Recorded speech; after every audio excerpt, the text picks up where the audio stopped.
மலச்சிக்கல் பிரச்சனையால் அவதிப்படுபவர்களுக்கு பீர்க்கங்காய் தோல் துவையல் ஒரு சிறந்த தீர்வாகும்.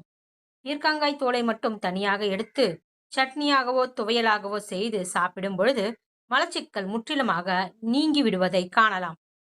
உங்கள் வீட்டில் வயதானவர்கள் இருந்தால் பீர்க்கங்காய் தோலை எடுத்து நன்கு வதக்கி சட்னி செய்து கொடுங்கள். இதை இரவு உணவுடனோ அல்லது காலை உணவுடனோ அல்லது மதிய உணவுடனோ வாரத்திற்கு 2 நாட்கள் துவையலாகவோ சட்னியாகவோ கொடுக்கலாம். இப்படி செய்வதால் அவர்களின் மலச்சிக்கல் படிப்படியாக குறைந்து காலையில் எழுந்தவுடன் உடலில் தேங்கியுள்ள கழிவுகள் அனைத்தும் வெளியேறி உடல் ஆரோக்கியம் அடைவதை நீங்களே பார்க்கலாம். பீர்க்கங்காய் துவையல் செய்வது எப்படி?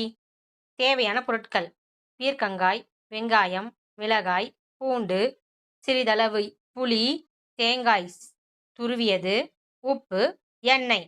தாளிக்க: கடுகு, உளுத்தம்பருப்பு, கறிவேப்பிலை. செய்முறை: பீர்க்கங்காயை நன்கு கழுவி தோலுடன் அல்லது தோல் நீக்கி பொடியாக நறுக்கிக் கொள்ளவும். ஒரு கடாயில் சிறிது எண்ணெய் விட்டு காய்ந்த மிளகாய், பூண்டு, வெங்காயம் சேர்த்து வதக்கவும். அதே கடாயில் பீர்க்கங்காயும் சேர்த்து நன்கு சுருள வதக்கவும். பீர்க்கங்காயில் உள்ள நீர் வற்றி நன்கு வதங்கியதும் அடுப்பை அணைக்கவும்.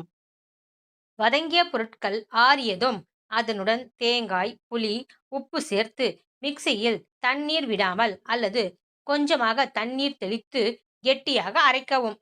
ஒரு சிறு கடாயில் எண்ணெய் விட்டு கடுகு, உளுத்தம்பருப்பு, கறிவேப்பிலை சேர்த்து தாளித்து அரைத்து வைத்த துவையலில் சேர்க்கவும்.